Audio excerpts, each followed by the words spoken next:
James Chen stood in the control room of Quantum Containment Block 7, his weathered hands hovering over the facility's main interface panel. 30 years of muscle memory had taught him every quirk of these systems, every subtle vibration that meant the difference between stability and catastrophe. The quantum fields holding their extraterrestrial visitors pulsed with an unusual frequency today. Something was wrong. "Sir, the new quantum harmonics are operating within specified parameters," insisted Dr. Sarah Wells, the facility's newest quantum physicist.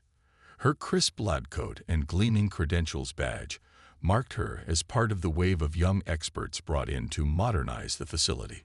James ran his fingers through his salt and pepper hair, fighting back frustration. "Parameters don't mean anything when you're dealing with cross-dimensional technology, Dr. Wells. These beings exist partially outside our understanding of physics. You can't just—" "Mr. Chen," she cut him off. "The Advanced Quantum Containment Initiative has been approved by the Global Science Council. These improvements will increase our research capacity by 300%. The quantum field rippled again, sending a shiver through James's bones. In 3 decades, he'd learned to trust these instincts. He'd been there when they first made contact, when the visitors had chosen Earth as a safe harbor for their quantum research. He'd helped build these containment systems hand in hand with beings that existed in 11 dimensions at once.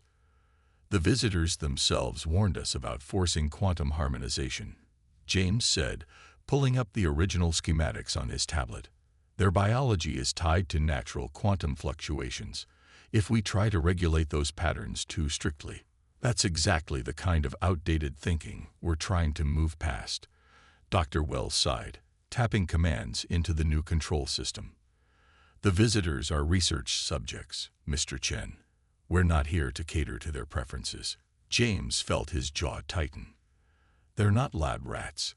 They're refugees from a quantum war that nearly destroyed their civilization. They came here because we promised to help them. And we are helping them," Dr. Wells replied, not looking up from her screen. "By studying their quantum nature, we're advancing human understanding by centuries." Director Matthews agrees this is the right direction. James watched the quantum field fluctuate again, stronger this time. The visitors in the containment area had gathered near the observation window, their crystalline forms refracting light in patterns he recognized as signs of distress. 30 years of working with them had taught him their silent language. "I'm logging a formal protest," James said, beginning to type. "These modifications are dangerous. The quantum harmonics will create a cascading resonance effect. The entire containment system cooled."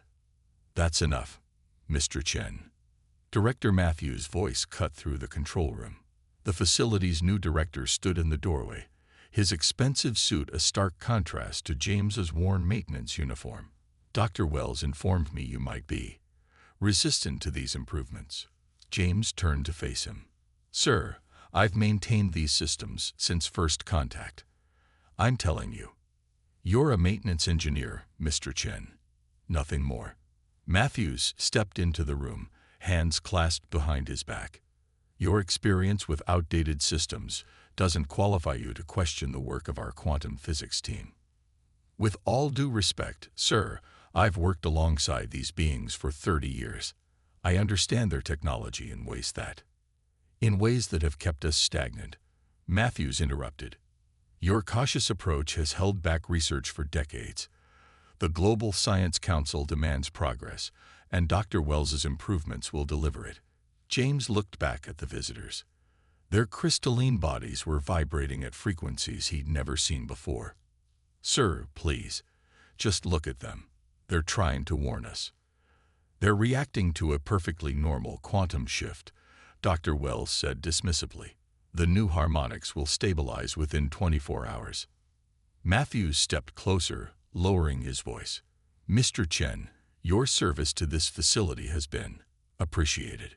But it's time for new perspectives, fresh approaches. I'm afraid your position here is no longer required." James felt the words like a physical blow. "You're firing me." "We're accelerating your retirement," Matthews said smoothly. "Generous compensation, of course. But your access ends today. James looked around the control room, his control room for 3 decades, at the quantum containment fields he'd helped build, at the beings who had trusted humanity with their safety and their secrets. "This is a mistake," he said quietly. "Security will escort you out." Matthews replied, already turning away. "Dr. Wells, proceed with the quantum harmonics upgrade." As James was led from the control room, he caught one last glimpse of the visitors. Their crystalline forms had aligned in a pattern he'd seen only once before, on the day they first arrived, when they'd shown humanity visions of their world's destruction. He tried to pull away from the security guards. "Wait. That pattern. They're trying to." The control room doors slid shut, cutting off his words. As he was marched through familiar corridors for the last time, James Chen couldn't shake the feeling that humanity's pride was about to collide with forces it wasn't ready to understand. In the parking lot, he looked back at the facility that had been his life's work. Somewhere inside, advanced beings from another dimension were trying desperately to warn Earth's brightest minds about the dangers they couldn't see. And for the first time in 30 years, James Chen wouldn't be there to listen. 3 weeks after James Chen's forced retirement, the first quantum anomaly appeared in the facility's cafeteria. A coffee cup phased through a table, existing in multiple states simultaneously before resolving itself. Security footage showed the cup occupying 17 different positions at once, a sight that sent the facility's theoretical physics team into a frenzy of excitement. Dr. Sarah Wells called it a breakthrough. Director Matthews issued a press release heralding a new era of quantum research. Neither noticed that the crystalline visitors had begun to pulse with a deep, resonant frequency that made the containment fields shimmer like heat waves over hot asphalt. James Chen learned about it all from his small apartment overlooking the city, watching news reports about unexplained phenomena near the facility, strange lights in the sky, electronic devices operating without power, people reporting dreams of crystalline cities and quantum wars that had never happened on Earth. He was tending to his small garden of bonsai trees when the emergency alert system activated across the city. The familiar buzz of his phone was followed by an unfamiliar message. "Stay on doors. QNTUM warning. This is not a drill." James looked toward the facility in the distance. Even from miles away, he could see the shimmer in the air, reality itself wavering like a mirage. His phone rang moments later, displaying a number he didn't recognize. "Mr. Chen." The voice was breathless, panicked. "Dr. Wells, we need your help." James set down his pruning shears. "I thought I was just a maintenance engineer." "The containment fields are collapsing," she said, ignoring the jab. "The quantum harmonics, they're creating some kind of cascading effect. Reality itself is becoming unstable around the facility." "The visitors tried to warn you," James said quietly. "Their patterns, their behavior, they knew this would happen." "Please," Dr. Wells's voice cracked. "People are starting to shift, moving through walls, aging backwards, forward. The visitors are trying to communicate, but we can't understand them." Director Matthews is trapped in his office. He exists in 3 different time periods simultaneously. James watched the shimmer over the facility intensify. The quantum harmonics didn't just regulate their containment fields. They were forcing natural quantum fluctuations into artificial patterns, like trying to straighten a river. Eventually, the water finds its own path. "How do we stop it?" "We don't," James said, already reaching for his car keys. "We let it flow naturally. The visitors understand quantum reality in ways we can't comprehend. They don't just exist in it, they're part of it." "The military is mobilizing," Dr. Wells said. "They're talking about nuclear options to contain the quantum cascade." James almost laughed. "You can't nuke quantum mechanics, Dr. Wells. I'll be there in 20 minutes. Don't let anyone do anything stupid until then." The drive to the facility was surreal. Cars along the highway had started to quantum shift, appearing and disappearing as their probability waves fluctuated, James saw a truck phase through a guardrail, its driver existing in multiple states of panic simultaneously. At the facility's security checkpoint, he found chaos. Guards argued with versions of themselves from different timelines. Scientists babbled about quantum superposition and observer effects. Through the gates, James could see the true scope of the disaster. The main building rippled like a reflection in disturbed water. People walked through walls without realizing it, their quantum states untethered from normal space-time. Above it all, a vortex of impossible colors swirled, as higher dimensions began bleeding into our reality. Dr. Wells met him at the entrance, her lab coat existing in several quantum states at once. "The visitors," she said, leading him inside. "They're changing." In the quantum containment area, James found the crystalline beings had arranged themselves in a complex geometric pattern. Their bodies pulsed with energy that made his teeth ache. The quantum harmonics machines Dr. Wells had installed lay in ruins, their attempts to control quantum reality shattered by the forces they try to contain. "They're trying to stabilize the cascade," James said, recognizing the pattern. "But they need our help. The containment systems, they were never meant to control quantum reality. They were meant to work with it, to guide it." "How do you know that?" Dr. Wells asked, watching as reality fractured around them. James stepped closer to the observation window. "Because they showed me, over 30 years of working together. Not with words or equations, but with patterns, rhythms, the quantum dance of their existence." The visitors' crystalline forms brightened, recognizing him.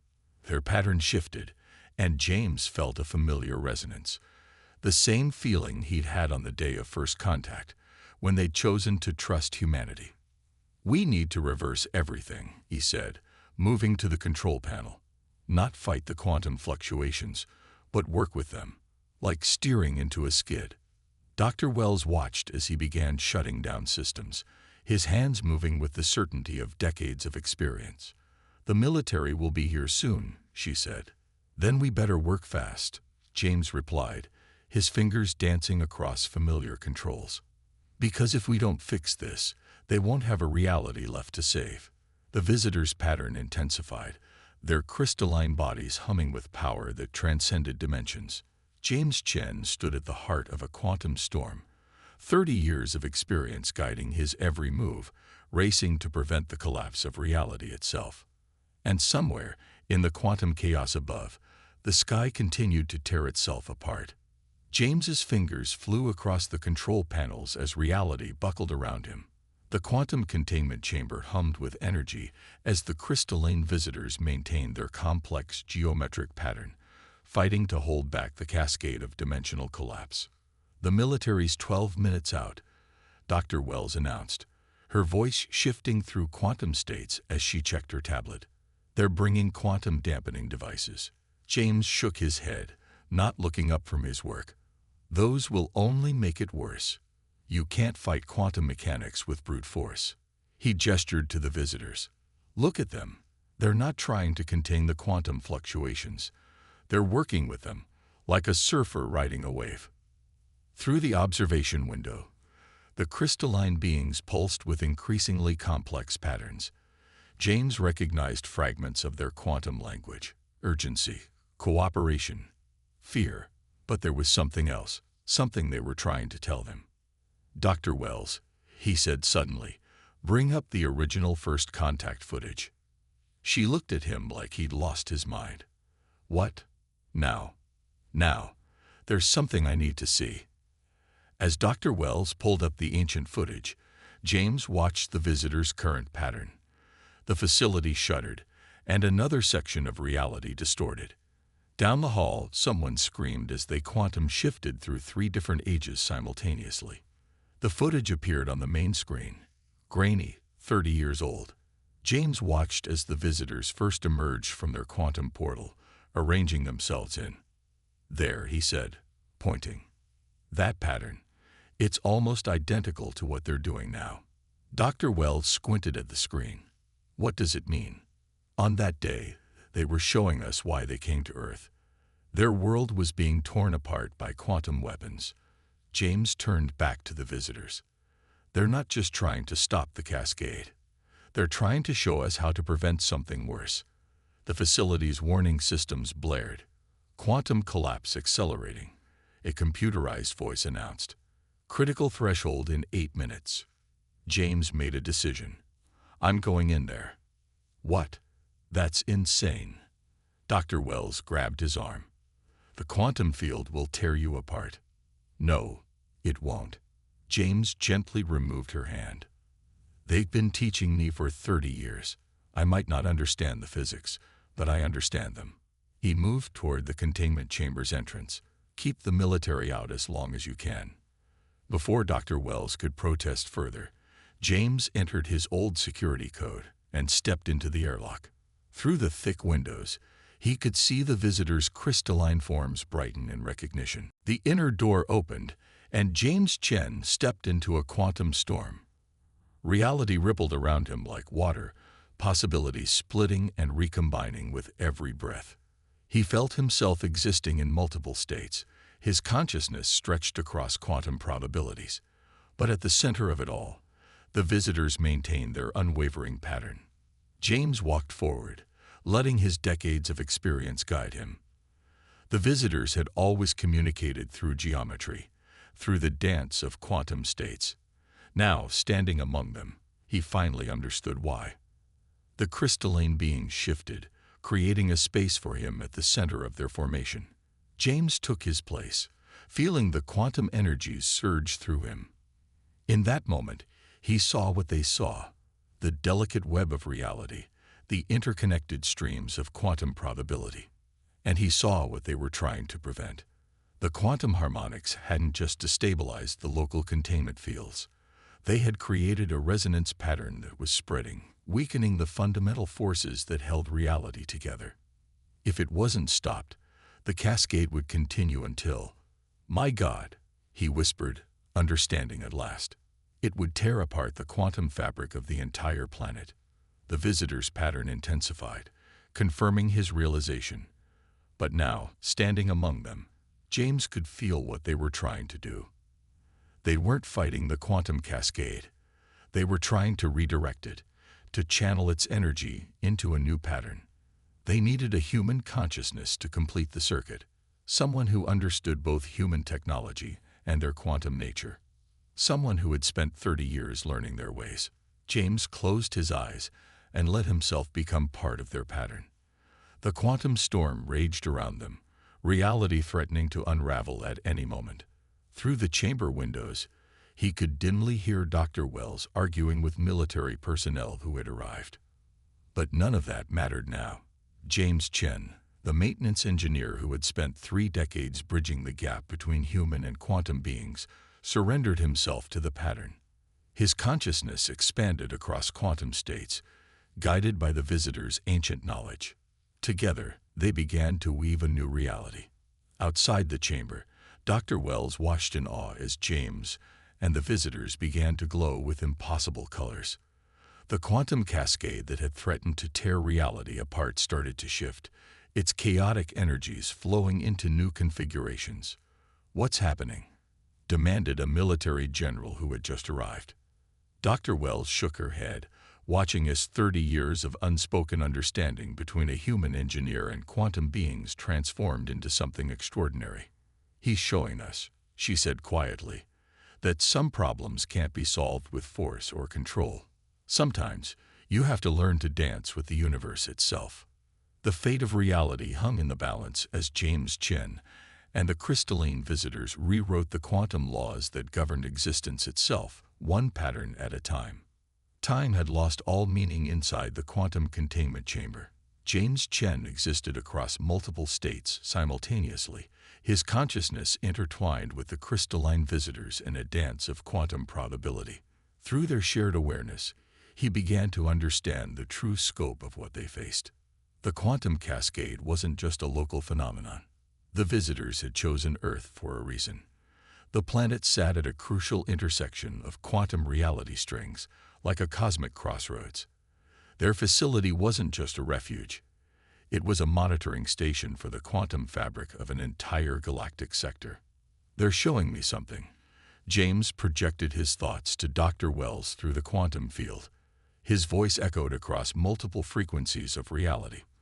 The harmonics didn't just damage local space-time. They created a crack in the quantum barrier between dimensions. Through the observation window, Dr. Wells and the gathered military officials watched as patterns of light danced across James's skin, matching the pulsing of the crystalline beings around him. "What does that mean?" she asked. "It means," James said, his consciousness expanding further into the quantum realm, "that what's happening here could spread, like ripples in a pond.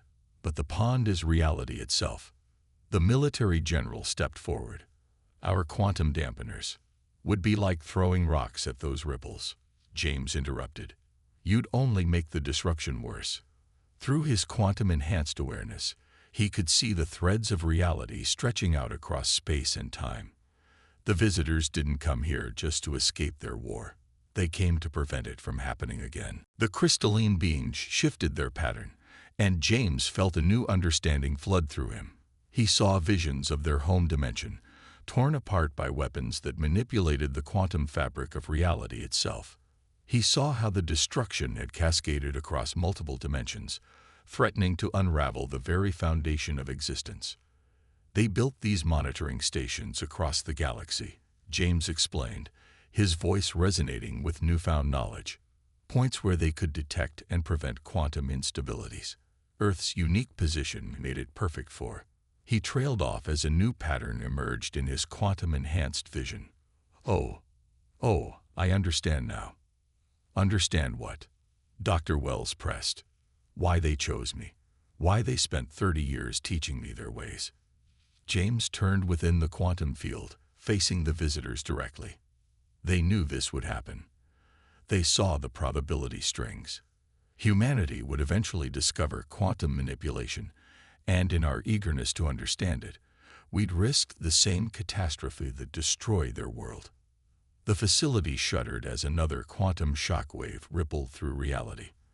Outside, the military sensors screamed warnings about dimensional instability spreading across the region. They had minutes, maybe less, before the cascade became irreversible. They needed someone who could bridge the gap, James continued. Someone who could understand both human nature and quantum reality. Someone who could help build something new. The crystalline visitors' pattern shifted again, and James saw their true purpose, not just to contain quantum instabilities, but to create a permanent solution. A way for humans and quantum beings to work together, to protect the fabric of reality itself. "Dr. Wells," James called out, his voice now carrying harmonics that made the air shimmer, "I need you to listen carefully. We're going to rebuild the quantum containment system, but not like before. No more forcing quantum reality into artificial patterns. We're going to create a bridge." Through their shared quantum connection, the visitors began feeding him information, schematics, equations, concepts that bridged the gap between human science and quantum reality. James felt his mind expanding to encompass it all, 30 years of practical experience combining with ancient quantum wisdom. "General," he addressed the military commander, "your people are about to detect quantum signatures unlike anything you've ever seen. Don't panic. What we're about to do will look impossible by every measure of physics you know." The crystalline beings began to move, their pattern expanding to encompass the entire chamber. James moved with them, his consciousness flowing through quantum states as naturally as breathing. In that moment, he wasn't just James Chen, maintenance engineer. He was becoming something new, a bridge between worlds, a translator between realities. "Dr. Wells, start shutting down all the quantum harmonics," he instructed. "General, pull your forces back to a 5-mile radius. What's about to happen? Well, reality's going to get a little strange for a while." The visitor's pattern reached its peak intensity, and James felt himself becoming part of something vast and ancient. Through their shared quantum dance, they weren't just stopping a catastrophe. They were laying the foundation for a new kind of relationship between humanity and the quantum realm. As the chamber filled with impossible colors and reality began to reshape itself, James Chen smiled. Sometimes the most important bridges weren't built with steel and concrete, but with understanding, patience, and 30 years of learning to see the universe through other eyes. The quantum transformation began, and with it, the future of human quantum relations changed forever. 3 months after the quantum cascade event, the facility had changed beyond recognition. Gone were the stark containment chambers and restricting harmonics fields. In their place stood a seamless blend of human and quantum technology, crystal spires interfacing with terrestrial computers in ways that defied conventional physics. James Chen stood in what had once been the main control room, his quantum-enhanced consciousness sensing the delicate patterns of reality flowing through the new structure. The crystalline visitors moved freely now, their forms shimmering as they phased between dimensional states. "The United Nations delegation is here," Dr. Wells announced, entering the room.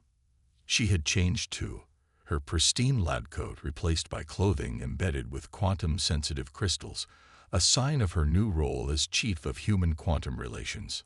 "How many reality shifts did security pick up this time?" James asked, smiling slightly. "Only 2 delegates accidentally phased through walls," she replied, returning the smile. "They're getting better at managing the quantum fields. Your training program is working." James nodded, watching as one of the visitors demonstrated quantum probability manipulation to a group of wide-eyed physics students. The being's crystalline form pulsed with patterns that 3 months ago would have seemed incomprehensible. Now, thanks to the bridge James had helped create, humans were beginning to understand the language of quantum reality.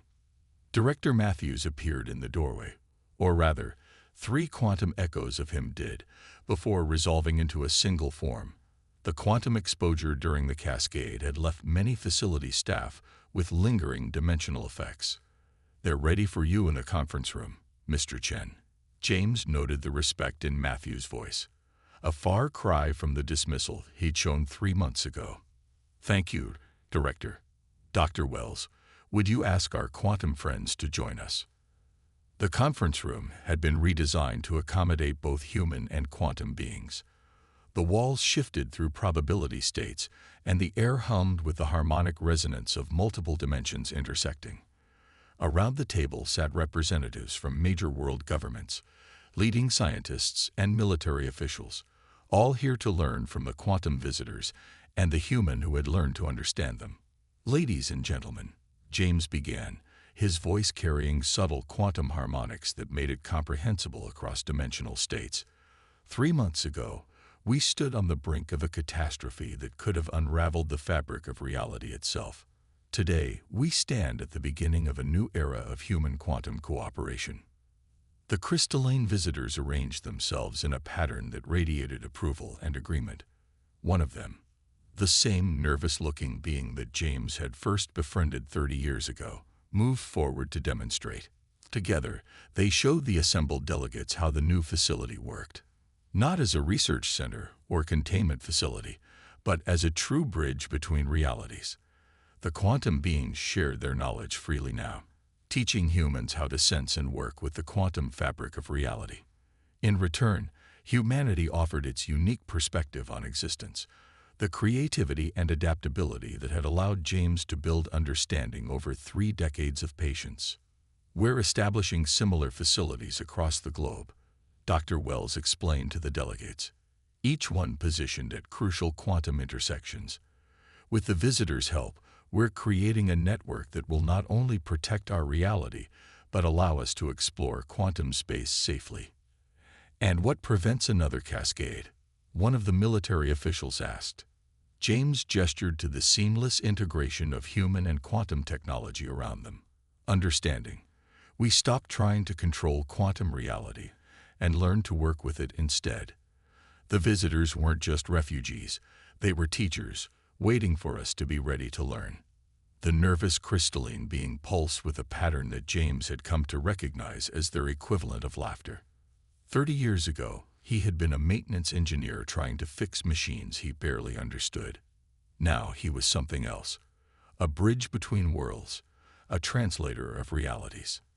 As the delegation continued their tour, James took a moment to stand by the facility's new quantum observation window. The view outside shifted between dimensional states, showing glimpses of other realities, other possibilities. But Earth remained stable, protected now by the combined wisdom of human determination and quantum understanding. A group of new recruits passed by, young engineers and scientists selected for their potential to learn the quantum ways. They nodded respectfully to James, their training badges displaying the new symbol of the Quantum Bridge Initiative, a human hand and a crystalline form reaching across dimensions. Dr. Wells joined him at the window. Did you ever imagine, back when you were fixing quantum containment leaks, that it would lead to this? James watched as human and quantum beings worked together in the facility below, reality itself bending and flowing around their cooperative efforts. No, he admitted, but I learned something in those 30 years. Sometimes the most important maintenance isn't fixing what's broken. It's building understanding between those who seem different. The nervous crystalline being drifted over, forming a pattern that James now recognized as pride. Together, they stood at the window, watching as humanity took its first steps into a quantum future, not through force or control, but through patience, wisdom, and the simple willingness to learn from those who were different. The facility hummed with the harmonics of multiple realities, a testament to what could be achieved when understanding bridged the gap between worlds. And at its heart stood James Chen, no longer just a maintenance engineer, but a living symbol of humanity's potential to grow beyond its limitations and embrace a universe far stranger and more wonderful than anyone had imagined.